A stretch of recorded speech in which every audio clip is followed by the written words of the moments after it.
Mungkin kamu tidak akan percaya jika saya katakan, itu adalah kaleng yang kamu buang sembarangan saat hari tengah musim gugur. Sebuah kaleng yang kamu buang begitu saja mungkin akan kembali ke tanganmu pada hari kemerdekaan. Di antara tumpukan kaleng yang sudah dipadatkan ini, mungkin bisa ditemukan masih ada kaleng yang dibuang hari itu. Tapi sekarang ia tidak punya waktu untuk memikirkanmu. Sebuah belt conveyor sedang membawa mereka ke peralatan pemisah. Dengan getaran, blok tekanan dirobek dan dipisahkan. Kaleng yang sudah dipisahkan akan dimasukkan ke dalam mesin pemotong untuk dihancurkan menjadi serpihan. Karena pada saat itu masih ada kemasan warna-warni di permukaannya. Oleh karena itu, sebelum langkah berikutnya, perlu melalui proses dekomposisi suhu tinggi untuk menghilangkan kemasan di atas serpihan. Setelah kemasan dihilangkan, permukaan kaleng aluminium sudah bebas dari pencemar. Pada tahap ini, mereka dapat dilebur di dalam tungku untuk dilakukan proses peleburan aluminium. Saat suhu mencapai 1000 derajat, kaleng aluminium meleleh menjadi cairan secara instan. Aluminium cair yang telah dilebur, kemudian dialirkan melalui saluran kecetakan dalam kolam pendingin untuk didinginkan dan dibentuk.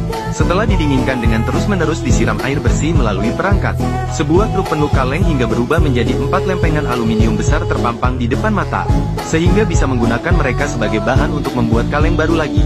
Dan satu sampah yang kamu lemparkan sambil bersantai tiba-tiba menjadi sesuatu yang bisa didaur ulang. Itulah mengapa teman-teman yang sering mengumpulkan sampah tahu bahwa kaleng menjadi pilihan pertama. Lalu, bagaimana persisnya ia dijadikan sebagai kaleng? Sebelum proses pembuatan, karena kepalan terlalu besar, maka pertama-tama harus memotong lempengan aluminium besar menjadi kepingan kecil, lalu memasukkannya ke perangkat pembentuk di mana ia ditekan dan ditarik secara terus-menerus pada suhu tinggi. Dengan bertambah tipisnya dan bertambah luasnya, lempengan aluminium perlahan-lahan ditarik menjadi lebih panjang. Proses ini diulangi hingga lempengan itu ditekan dari bentuk balok menjadi lembaran aluminium yang panjang dan tipis.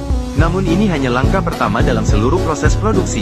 Demi memudahkan operasi selanjutnya, aluminium sheet yang telah diformat kemudian akan digulung menjadi bahan baku dalam bentuk gulungan. Digunakan untuk dipindahkan dengan forklift ke peralatan lain untuk pengolahan yang lebih presisi. Karena pada saat itu ketebalan lembaran aluminium belum mencapai yang diperlukan.